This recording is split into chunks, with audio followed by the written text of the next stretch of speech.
Welcome to the Self-Control Show, a podcast for men. If you get defensive, shut down, or find yourself going 0 to 100, you're in the right place. Most men were never taught how to regulate their emotions. And this show is about changing that. It's not therapy, and it's not fluff. It's training. I'm your host, Jason Schnitzer. Let's get to work. What's up, everybody? Welcome back to the show. Got another great one for you today. And I'm going to be talking about why men can't control their emotions and really the paradox that goes with that, right? Because most guys think that their problem is that they need to control their emotions better, right? Get your anger under your control, your frustration, anxiety, sadness, right? And the thing is the more you try to control those emotions or feelings, right? That's why the more you end up getting stuck, right? Because here's the truth. And what's really going on is you cannot control your emotions, like full stop, right? You can only control your response to them. And that is a small but huge shift that most guys don't even realize. And I'm going to dive into the distinction of what that actually means and the paradox of what happens when you try to control your emotions, right? Because think about it. Can you control whether or not you decide to feel hungry or tired or pain, right? It's like, no, you can't control those things. They just happen, right? It's like a signal. And all we can do is control our reaction to that. And your emotions work the same way, right? They're signals, they're information. It's your nervous system communicating to you in that moment, right? Anger just happens. Fear just happens. Shame just happens. Sadness just happens. And that's not the problem, right? Emotions are there to signal to us, right? That's part of our human experience, if you will. And that's not the problem, right? It's your reaction to it that is. And that's what most guys get wrong. So instead of being able to navigate through, feel certain emotions, work with them, learning how to work with them, what do most guys do, right?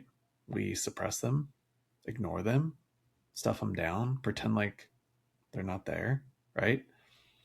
We actively try to outwork them, right? Drink them away, cope them away, distract ourselves away from them. And we wonder why, like, eventually what happens is we explode, right? Guys will say, like, hey, I've got a short fuse, I've got no patience, I go 0 to 100, right? And the reason why that is because emotions don't disappear, they just sort of fester and accumulate and build. And that's the paradox, is the more we try to control them, the more they tend to control us, right? Because what we're trying to control usually is avoiding them or not feeling them, and they don't go anywhere. So what happens is eventually they overwhelm us.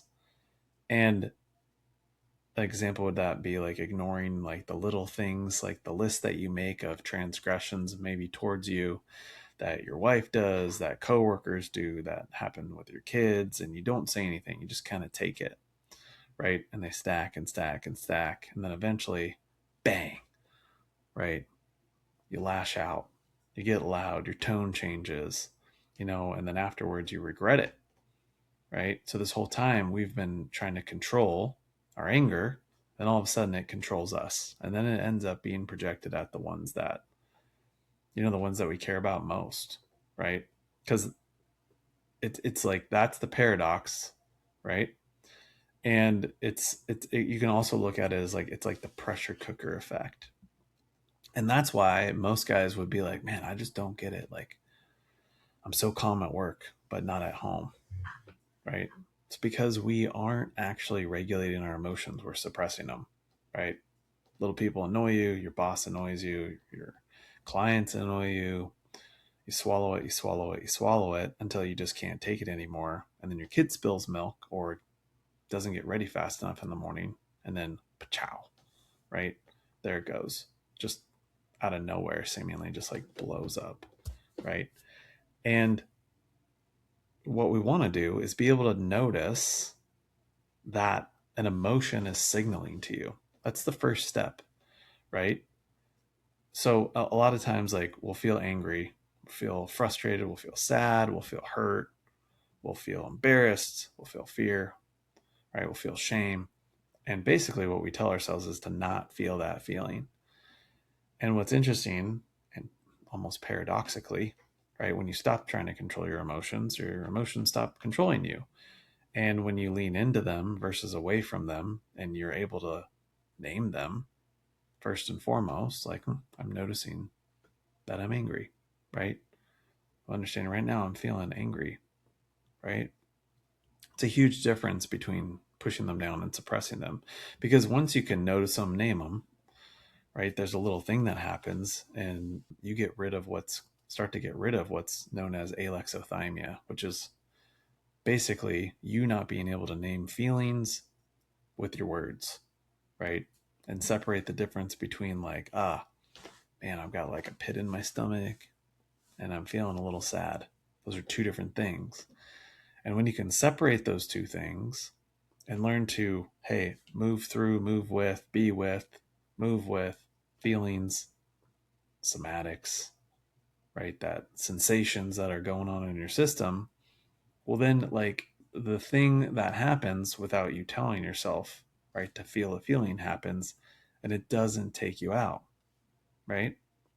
Because what happens over time, because, like, for example, most of us as guys are basically trained, right, socially, culturally, within our family system, you know, within our friend group, to not feel, especially, we'll put quotes here, weak feelings, right? You see a guy cry, you see a guy be scared, you see a guy that is incompetent, you see a guy that is embarrassed, you see a guy that's in shame, you see a guy that is feeling grief or weak, right? It gets labeled as weakness, right? Certain emotions from the masculine standpoint are just labeled as weak, right? If you acknowledge that you're experiencing those things, pretty much every guy I've talked to, like, their initial knee jerk reaction is boom, down the totem pole. Down the totem pole.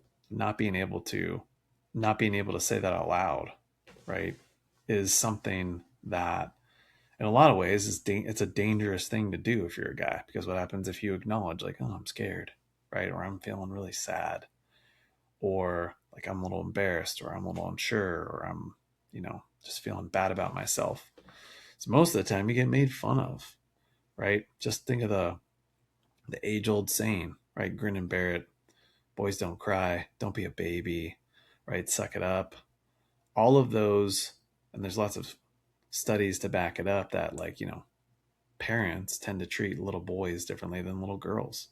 So for decades, most of us have been, not even on purpose, but adaptively learning to push down, suppress, not feel our feelings out of sheer survival, right?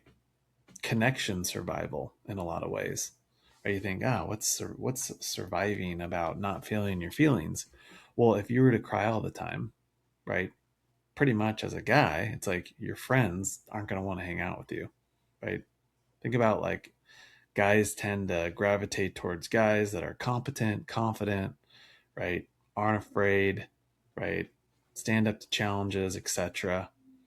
And a lot of times, what gets correlated with that, of course, is like money, success, especially in business.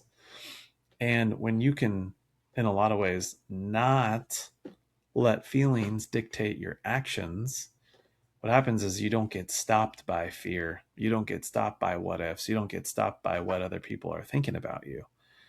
And there's this kind of catch 22 that can happen, that double edged sword of, hey, not feeling your feelings gets you a long ways, right? It can have you push past where maybe a lot of guys would stop. But the problem is as far as that gets you, where it ends up shooting you in the foot, where you end up stubbing your toe over and over again, is that same approach does not work at home, right? It does not work with little kids. It does not work in romantic relationships with your wife, right? Because what happens is you hit these feelings and then you get defensive, you shut down, you avoid, right? You can't take responsibility. You react and overreact when your kids are having a hard time. And when they meet those hard emotions that you're used to suppressing and repressing, like you can't help them because you don't know what to do, because you don't have any practice even knowing what to do with those feelings. You just avoid them, suppress them, repress them, try to move past, right? So the goal isn't to control your emotions, right? The first goal is to start to have awareness to like what is actually going on for me, and how early can you start catching that, right? Catching that tension in your jaw, that tightness in your chest, your shallow breathing, right? When you're irritable, right? Wanting to just isolate, shut down, and walk away, right? Start calling those like, what are your yellow lights? What are your flashing warning lights? Because most guys just blow right through those and then it becomes too late. And that's when the not good things happen that cause damage to your relationships, right? Most of the times with your kids, a lot of the times with your wife, right? Sometimes even with your family and friends. So if there's one thing that you can take from this, it's the idea to stop trying to control your emotions. That is impossible, right? You have a nervous system. Therefore, you are supposed to feel things. So it's like telling yourself you're just never going to be hungry, right? But what can you do? You can start recognizing the signs of hunger.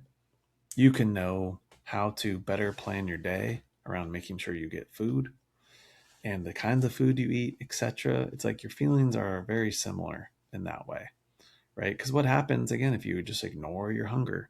Eventually, it's like you're just starving.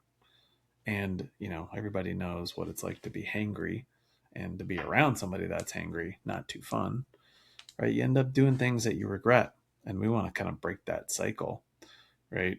Because the strongest men aren't the ones who never get angry, right? They're the ones who can feel anger and speak it in a way that isn't dangerous, right? And what I mean by that is like, hey, when you get angry, a lot of times, your knee jerk reaction, and by the way, anger is not bad. It's like it's a feeling of agency. It's like, that's how you know, like maybe somebody's like really bothering you or crossing a boundary, let's just say. So again, the strongest men are the ones that like don't never get angry, or who never get angry. The ones that like can feel angry and then express it in a way, right? That's in a regulated way, right? And it doesn't have to be like big and yelling, right? To get your point across. Because what happens is, again, when you compile, pressure cooker starts to heat up, like that anger comes out in an explosion, like a fireball. And I hear it so often. Guys will be like, yeah, I lose my cool, I go 0 to 100, but I would never hit them, never physically hit them, right? But you, as a man, generally speaking, are a bigger, stronger, very intimidating presence, especially for kids, right? Regardless of if they're your kids or not, that is still going to give them the same physiological response as if you did hit them, right? Because it feels like an attack. And their system, a lot of guys are like, yeah, but they kind of, they get over it quick. It's like you're training their system that basically this big, angry fear thing comes along with love, right? You have a daughter, for example, you're training her that, like, when you get angry, right, that's a normal thing to expect from a man in a relationship. And guess what she usually does afterwards, right? Yeah, maybe you go back and to apologize, and then she comes back and she apologizes, even though she was just being a 6-year old, right? Or a 7-year old, right? And you're the one that's reactive. And what she's learning is her pissing you off for something that shouldn't piss you off is her fault. So you know what that translates to 10, 15, 20 years down the road? Her being in a relationship with a man, him not being able to handle his shit, right? His stress, his emotions, taking him out on her, and her being like, oh shit, yeah, that's right. It's my fault, right? I need to fix this. I need to do better. I need to be better. As opposed to like, ew, right? What are kids saying? Like, get the ick. Be like, ew, like when you're stressed and pissed off, you take it out on me. That's not something my dad showed me. He would never do that, right? Does not feel safe. This does not feel okay. And they will choose out of that relationship instead of taking the blame on themselves, which, by the way, what kids naturally do, takes the blame on themselves, right? So if this dynamic is playing out, that is what's happening. And they're the ones that apologize and try to fix it.